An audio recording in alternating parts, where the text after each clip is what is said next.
Hi guys, so today we're going to talk about knees, alright? So first thing to cover is that your knees are not necessarily a thing of their own, okay? Knees are more of a meeting point. So think and consider your femur, so your thigh bone, coming into contact with your tibia. Here we have all sorts of stabilizing structures in order to keep it stable, right? And in order for us to be able to move. So one thing that happens a lot of times is that we have a lot of weaknesses in our other parts of the body, and that causes us to have injuries at our knee or to have a lack of stability. So there are a lot of exercises that you can do and integrate into your training. So let's get it. The knee itself is a hinge joint, meaning it's meant to go back and forth, so really like a hinge.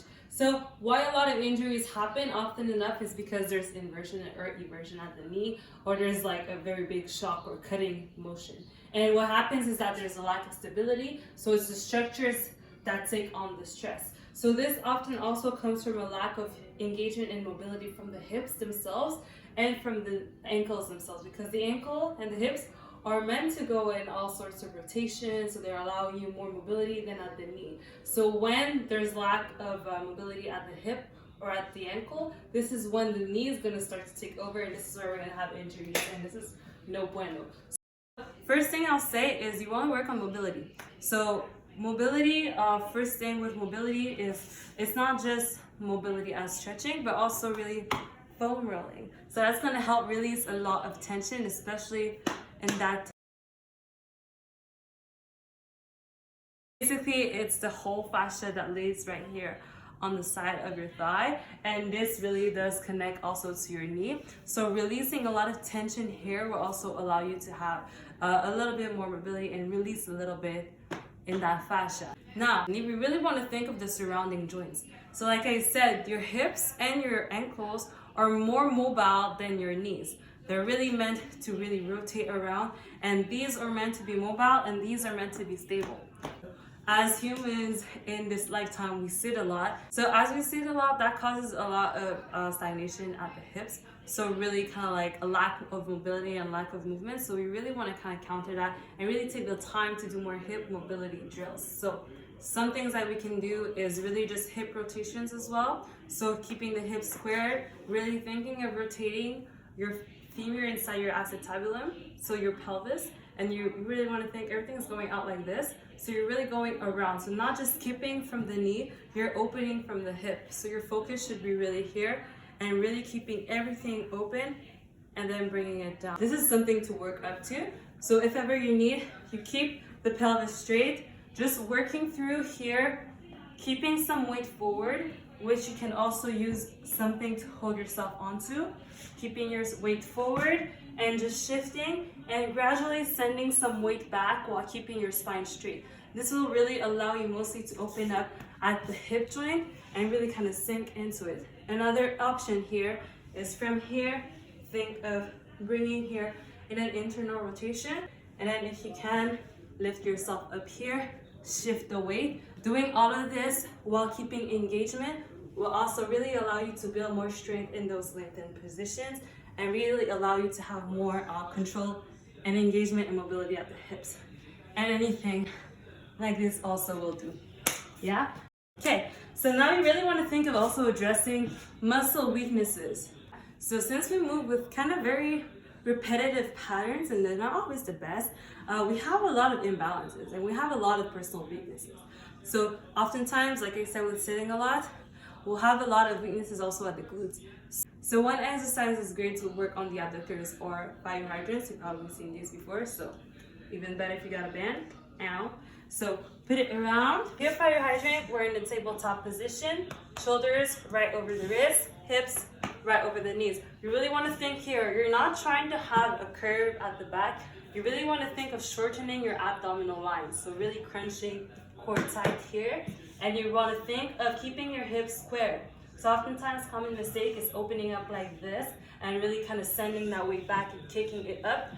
No. You want to control it. You want to be able to really work through those weaknesses. So don't skip the work. You want to think of keeping the core tight, opening up at the hips, squeezing the glute, and then bringing it down. So it's better if you do it slow, engage, and you're taking the time to squeeze the glute, than you kind of swinging around and trying to go fast. So you actually have more engagement and you have more time under tension.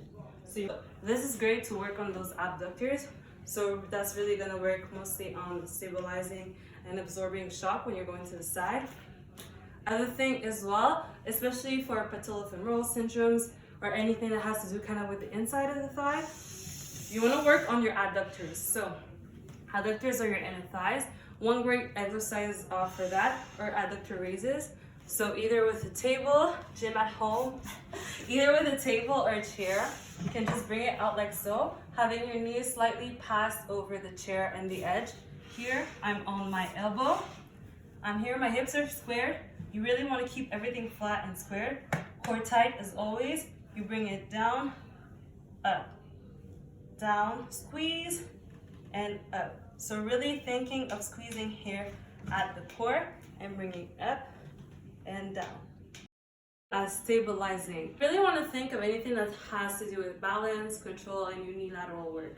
So that can be dynamic balance, dynamic exercises, and that can also be really static exercises where you're really working through the control. So these are really going to help pay more attention to when the knee is often caving in, when it's not supposed to, and how you are engaging throughout your weaknesses and really balancing. So exercise is great for stabilization or a single-legged deadlifts, just a single-legged squat. So one thing, my hips are still staying squared. So I'm not just going to open up my hip. I'm keeping my hip square, bringing that leg back. Now you want to think of your knee right here. So my knee here, I am not pushing my knee in. I am making sure that my knee stays out. So this right here, just stabilizing here, works a lot on everything at the ankle. So the foot is working a lot to stabilize. My knee is working here to stabilize. My glutes are engaged. Everything is engaged. Now you want to think of squatting if you can. So bringing it down and then bringing up. This is going to expose a lot of your patterns, yeah? So as you can notice, even me, I'm fighting through. So the knee tends to want to come in. You really want to counter that force and really engage so that you're able to stay aligned and come down straight and up.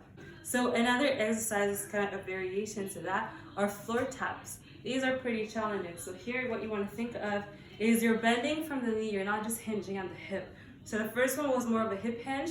This one, you want to bend more at the knee. Try to keep that knee straight. You're bending at the knee, bringing it down, then kind of slightly hinging at the hip, tapping the floor, hinging back, bringing up, squeezing at the core. Everything's engaged, especially the glutes right here. You're already coming back out, tapping down, and then coming back up. This really works on your stability. So what you want to also avoid is you're here, just coming down, not engaging the core, and curving at the back. My back stays straight. Actually, almost everything you do, your spine should always stay straight. So spine stays straight and aligned. I am bending down from my knee, coming down, and then as I get lower, you'll notice there's a point where you can't come down anymore. Hinge at the hips, tapping down, hinge back up, core tight, hinge, flex, flex, extend at the knee. Yeah? So these are great. These are actually much harder than they seem. So doing just even like a set of 6 and doing 3 sets, if you do it a few times a week and add it to your workouts, you'll definitely see a difference within your stability. So last one I'll cover are basically working on your dynamic balance. It's one of the exercises I really love to do, and if you've taken the class with me, you already know the deal. So skaters, yeah, but not just going through skaters just to go through skaters. Taking the time as well to absorb. So really having that hold. So what I like to do is 1, 2, 3 skaters. So we're here, 1, 2, 3, hold and stabilize. Just adding this in that motion where you're already super dynamic, where you really have to hold and engage. This is gonna make your abductors go crazy because you have to really work on stabilizing and absorbing all of the weight that is coming in, and especially as you know we're dancing. So especially if say you're dancing, this is great also to build more of that awareness and that control to absorb your weight depending on where you shift your body. So this is also a reason why I love to do these, is because they're really applicable depending on your practice. So skaters, one thing for form, pay attention, common mistake to not just drag your upper body. So you're not just coming out like so. You really want to think now, I'm trying to close in. So my opposite shoulder should be coming in and my core is really kind of twisting, but I'm engaged at the core. So I'm here, already leaning forward, really important. Try to stay low. You want to think of jumping as far as possible. So I'm coming out and I'm absorbing in. Coming out, absorb. Coming out, absorb.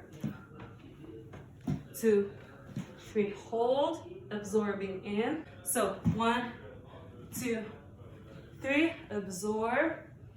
1, 2, 3, absorb. So these are just a few exercises you can do. So we're really kind of building and integrating more into your practice. So these are often things that we kind of dismiss in terms of really working on the stability of it. Kind of just go through other motions and honestly pay attention to stabilizing and or stabilizers. So just a few tips. So feel free to integrate, give feedback, and I hope this helps. Peace. So, are you trying to bust it, but we're on the street, you got bad knees? Are your knees limiting you? Are you trying to level up your knee game? Well, fam, I got you.